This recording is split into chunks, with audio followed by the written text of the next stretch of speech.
Guys, sa mga may sasakyan dyan, no, yung mga views, no. So, mayroon akong ipapakita sa inyo na mayroon tayong gagawin sa ating sasakyan na kayang-kaya nyong gawin, no. Hindi nyo na kailangan pumunta sa shop, magbayad para magawa yung gusto nyong ipagawa sa inyong sasakyan. So, ang ating sasakyan, guys, ay itong video na to para lang to sa mga sedan, mga sedan. Maraming sedan, may Mirage, may mga Toyota. At itong gagawin nating video na to ay maraming mga may sasakyan na hindi nila alam kung paano gagawin to. Ito guys, basic lang, no? Ang ating mga sasakyan, kailangan na talaga nating magpalit ng pesa. So, ang gagawin natin dito guys, ay magpalit lang ako ng spark plug. So, itong spark plug guys, kahit hindi ka mekaniko, kayang-kaya mo tong gawin, no? Basta't mayroon ka lang mga tools, no? Ang aking mga tools, mayroon akong extension. Ito, nabili ko lang to sa mga DIY. Sa DB Mark ko pa nga nabili to eh. Tapos, mayroon kang socket na deep socket, no? Na 14mm, no? Kasi, itong spark plug natin, magpapalit tayo ng spark plug, no? Ang sasakyan natin ay BIOS, no? So, kailangan natin dito na 14mm. Tsaka meron kang extension kasi yung spark plug dudukutin pa natin sa ilalim, no? So, ayan, no? Ito yung tools natin. Deep na 14. Ayan, no? Tapos, meron tayong extension. Siyempre, kailangan din natin. Ito, nabibili ko lang din to sa DIY, mga DB Mark, no? Yung mga makikita ka sa mga pumapasok ka sa mga malalaking mga tindahan, may mga nakita kang mga tools, no? Doon ko lang to nabibili, no? Pagpapalit ng spark plug, hindi natin kailangan na matibay na tools, no? Kahit mga ganun lang, no? For yan. So, ang gagawin mo lang dito, sasaksak mo siya dito, no? Para mahaba na siya. Tapos yan, idudugtong natin dito. Kayang-kaya nyo to guys gawin, magpalit ng spark plug, no? No need na pumunta tayo sa shop para magpapalit lang ng spark plug. Ito napakadali, basic na basic lang to. Kayang gawin to sa mga taong hindi mekaniko na umiwas sa mga tipid, no?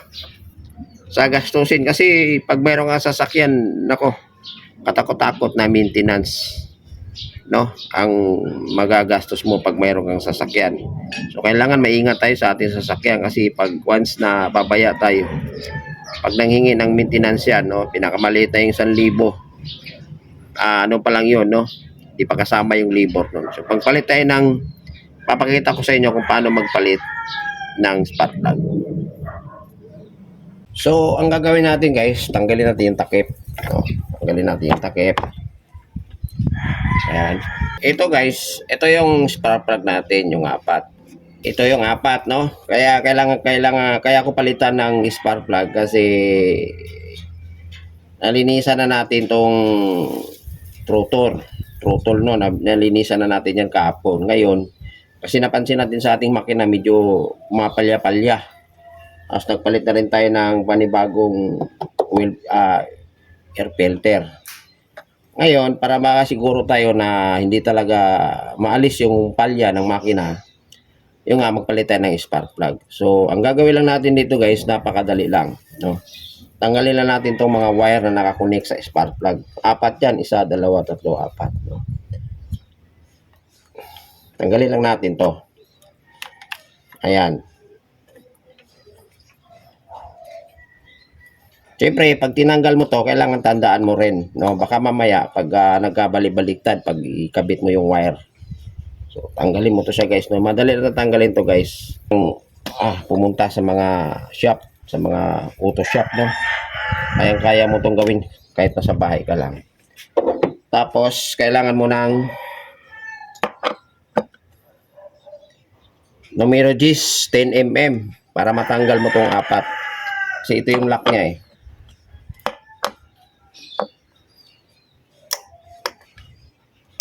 Yan guys, sobrang lambot lang yan.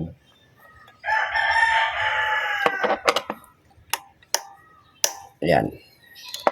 Napakalambot lang yan guys.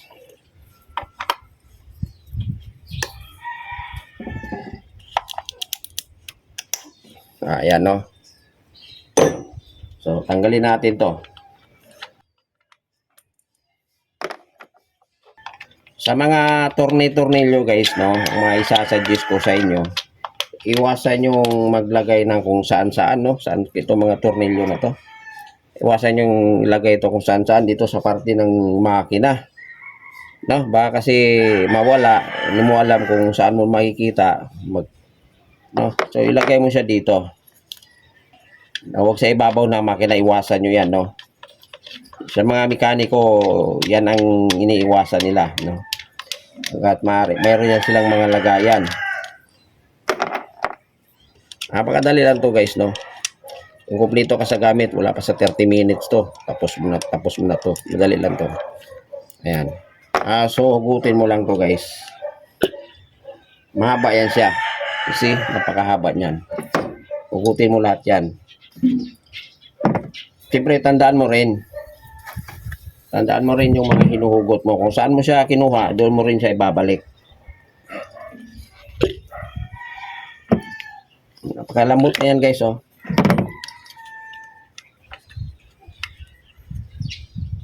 Ay, init pa. Yan. Tapos ito na. Kailangan mo na ito ng deep. No, yung mahabang ko no.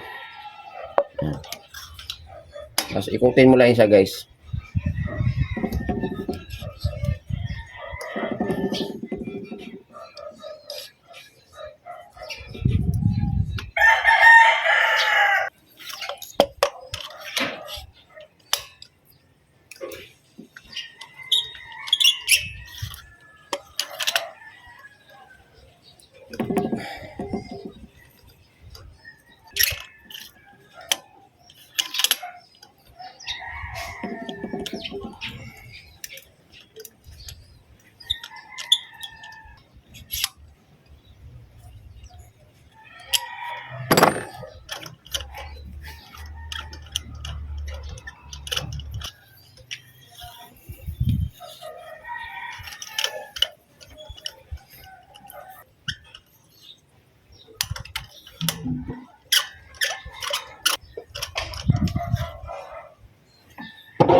So, yung apat na spark plug nito, maluwag na yan. No, maluwag na yan. Pwede mo lang kunin yan. Sungkitin natin alambre, guys.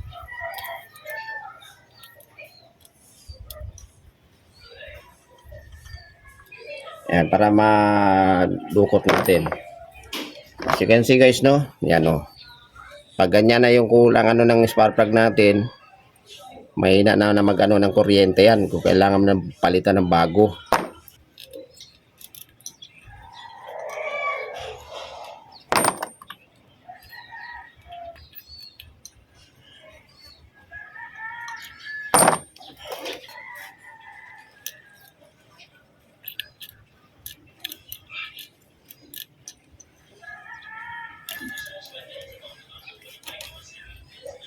So ayan guys, natanggal na natin yung luma. Apat na luma, natanggal na natin. Ngayon, palitan natin yung bago. Napakadali lang guys, no? Ito yung bago. So, ano na yan guys, ihulog mo lang siya doon. Ayan.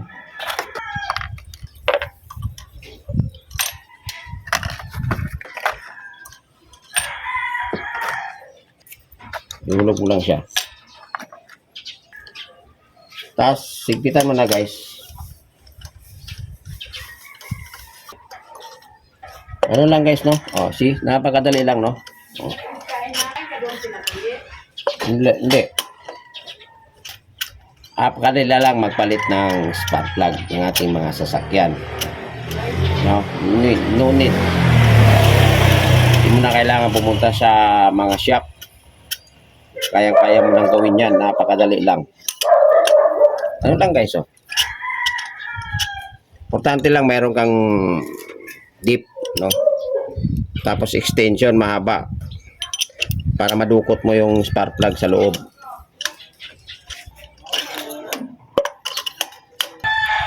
So ayan, higpitan na natin guys, no.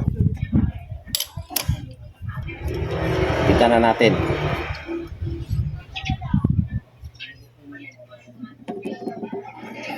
Yun, higpit na yun guys. Yun, isa-isahin natin pag higpit.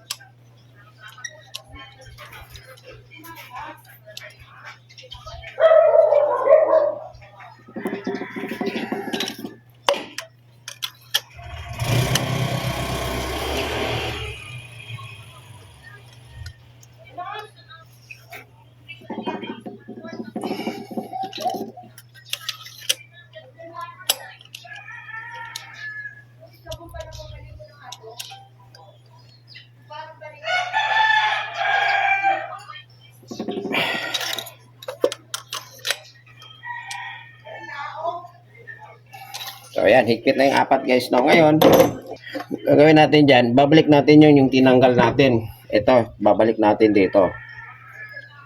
So kung ano yung kinuha mo dito, kung saan yung hinugot mo, doon din mo siya ibabalik, no. Tandaan mo lang siya, hindi siya pwedeng magkapalit. Kasi yan, may mga ano yan, no. May tornilyo yan.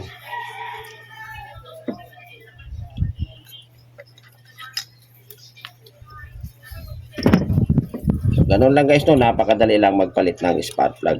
Sabi ko nga, so sinishare ko lang din to para alam din ng mga kapwa natin na may mga sasakyan na medyo nahihirapan sa maintenance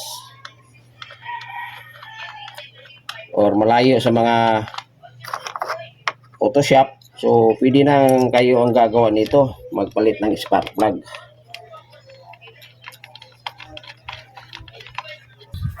Tapos after nyan guys, no, babalik na natin itong apat, pigpitan na natin to.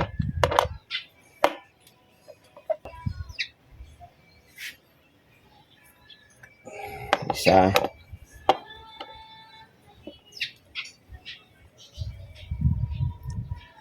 dalawa,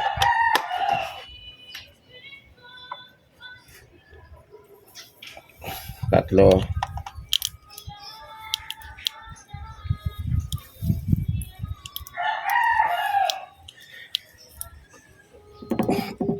apat.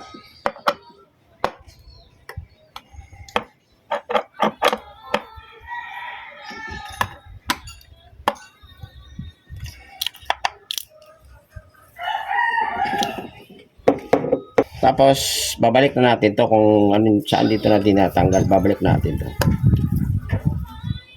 Pag lumalagitik, nakalak na yan, matik yan. So yan guys, napakadali lang.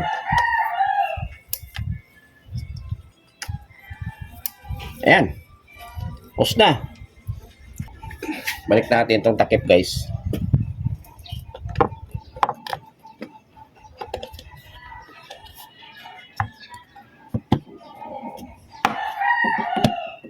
See? Tapos start natin.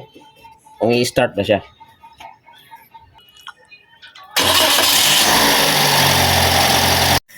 O, ayan na. Ganun lang kadali, no? Magpalit ng spark plug ng ating mga sasakyan. So, di mo na kailangan pumunta sa shop. Di mo na kailangan ng mekaniko. So, konting dumi-dumi lang ng kamay. Tapos na pagpalit ng ating spark plug. Yun lang guys, sana sa mga makapanood nito na may mga sasakyan, sana itong video na ginawa ko ay makakatulong sa inyo. Dagdag kaalaman at magkaroon kayo ng idea kung paano magpalit ng spark plug ng ating mga sasakyan. Yun lang.